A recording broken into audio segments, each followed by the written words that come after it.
guys, Zaphod here. I'm here with my weekly comic review, the comic strip, to talk to you about what's new in comics tomorrow. I have a lot of really cool things to talk about this week, a couple that I'm very excited about. First off, those of you who are on the lookout for any new collected editions, Velvet Volume 1 is out tomorrow, so that is a fantastic read that'll collect the first story arc, and it is an excellent, it's, got the noir, spy, thriller vibe to it, or spy-fi, as we were calling it earlier today. Definitely worth the read, worth the time, worth every penny of those $10 you'll be spending on it. So check that out if you have not already. Also, for those of you who missed out on number 1, and I was one of them, I got to borrow it from my boyfriend, but I didn't get the first issue. Second printing of Nailbiter is out tomorrow as well, with this rockin' sweet cover. Very, very happy about this because I was an idiot and missed out on it, and it's been pissing me off ever since. So definitely check this out. If you see it on the wall at your local comic shop, pick it up. It will not be there for very long. This comic is fucking phenomenal, so snag it. If you like anything to do with serial killers or good stuff. I don't like serial killers. I don't like scary stuff really, but this is fucking phenomenal. Do it. New number 1 out this week. We have The Wicked and the Divine. I've been really looking forward to this for quite a while now. There's a couple different covers for this series. I have the Brian Lee O'Malley cover. It's pretty rad, but actually all the covers are pretty fucking cool. I had a hard time picking between them.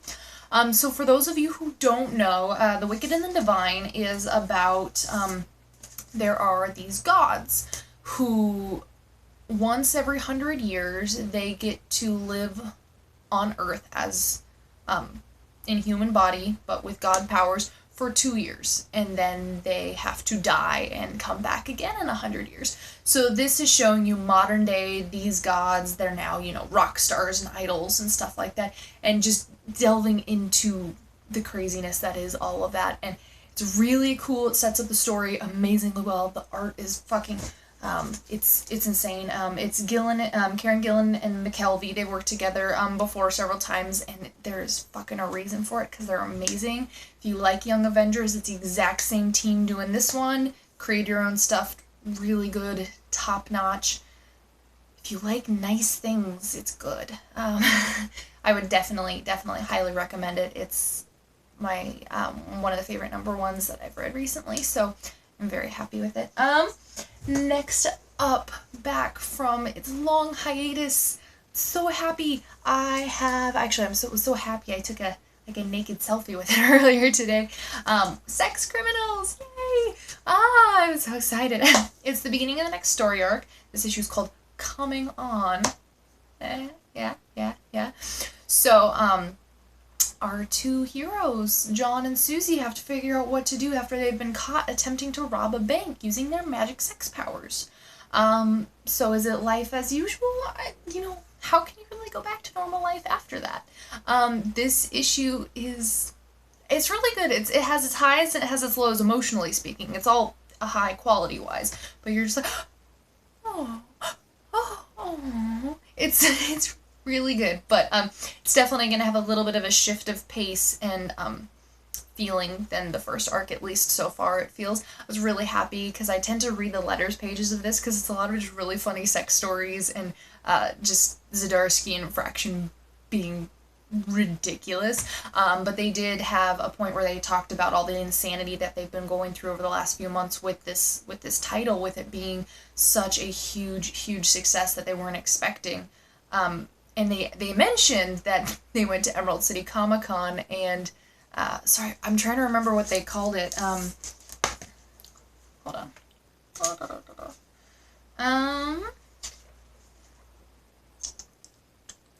They called their booth area the danger zone because it was always so full and crowded and lines everywhere, and I was there. I was in that line like 4 times, and every time it was insane, but they just mentioned how amazing their experience there was, and it was such a cool moment to meet them. But yes, definitely sex criminals. This is everything. I just okay, now that I'm done fangirling about that, let's move on to something else I can fangirl about. And it's called Alex and Ada, number 7.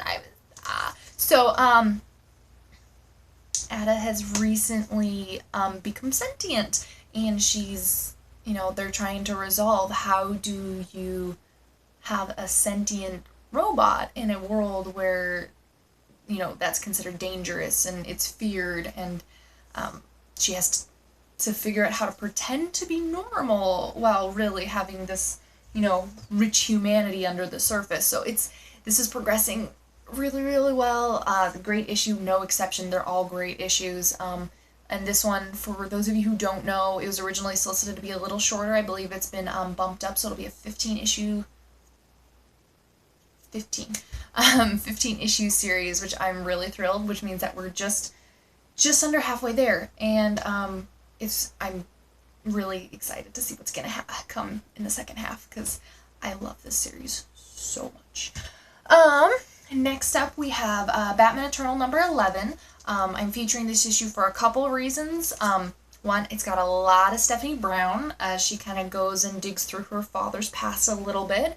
But another thing is, this has a different artist than has been on any of the previous issues, and while I do like their art style, I find it very unusual to have for this title. It doesn't necessarily feel like Batman Eternal. It's not bad. I enjoy it, and I dig the style. It's just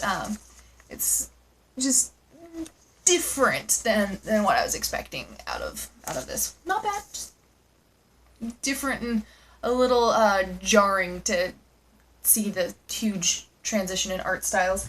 But still top notch. Next up, we have a series that I've been really digging. We're halfway in now. This brings us to part 3 of 6 from Boom. Translucid. This is really good. This story, this issue in particular, has more of the parallels between the two brothers growing up, and then Horse and the Navigator, the bad guy, the villain, and the hero later on, and the parallels between both of those groups of people. But it's been fairly clear last issue and this issue that the younger brother is going to be the villain. Horse, I wasn't sure if it was going to be like a secret or anything, but it's being made pretty obvious, so I think it's safe to say. But this series is really fucking good, and this issue is no exception. Actually, this issue kind of just took it up an extra step, so I'm loving the crap out of it, and I just want to see. You may notice that every comic I'm pulling up I just love, because I have some comics that I read this week that I'm not featuring in the video, partly for time and partly because I would rather get here and say, oh my gosh, I loved all these comics, and be like, well, this one's great, that was okay, let's move on. Because I only want to say good things about comics, and I am an optimist, and I would like to rather focus on my favorite things, and so these videos you'll definitely be getting what I love rather than what I'm like, ugh. If there's something that comes out that I'm like, this is so terrible, I want to keep you from reading it, I might say that, but I don't think that'll really happen. So on the opposite things that are so awesome, you probably should read them. Another thing out by Boom Studios this week, new number 1, is called Thomas Alsop. Thomas Alsop is the Hand of the Island.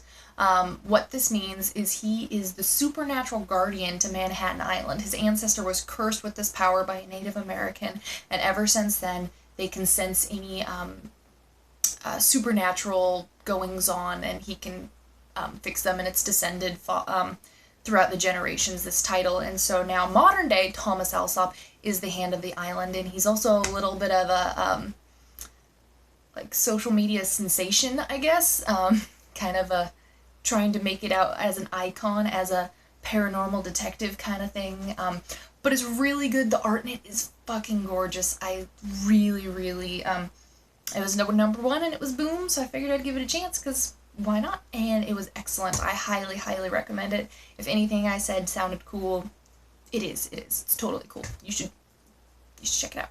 Good stuff. Next up, we have MPH by Mark Miller and Duncan Fegredo. This issue 2 here, begins to talk a lot about more. You see a lot more character interactions. It's really charming, really fun seeing what these people do when they get their hands on this MPH drug, which gives them, superhuman speed, like Flash style speed. And it's really interesting to see what people do with these powers when they discover them in modern days, and when they're, discovered by, thugs and criminals rather than people who are, the traditional superhero. Definitely well worth reading. There are a couple different covers for this one as well. But it's, it's Mark Miller, so of course it's great. It's Duncan Fegredo, so of course it's great. It's great. Next up, I have, actually last up as well, we have TMNT, Turtle in Time. I don't really read Teenage Mutant Ninja Turtles. I always liked the characters from, the movies and the cartoons when I was a kid. But I haven't really read the comics much at all. I really just picked this one up because Ross Campbell's doing the art. And it's fucking so adorable. It's such a cute... the turtles go back to the time of the dinosaurs. And one of them gets a little dinosaur friend, and he gets to be a turtle too. Not a turtle, but he gets to be a ninja, and he gets his own little ninja mask. It's the cutest thing ever, and Ross Campbell's art is just jaw-droppingly perfect. It's so adorable for the story. Let me find a particularly good page to show you. Let's see. I got some cool boards in the way of my camera. Got some rad dinosaurs. Got some little crane folk. Well, not crane folk, but his families.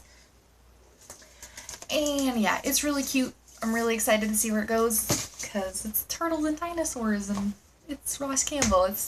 It's so fun. But yeah. So that is it for me today. I have the next 2 days off. I'm so happy because I just worked an 8-day work week and I'm so poopy tired.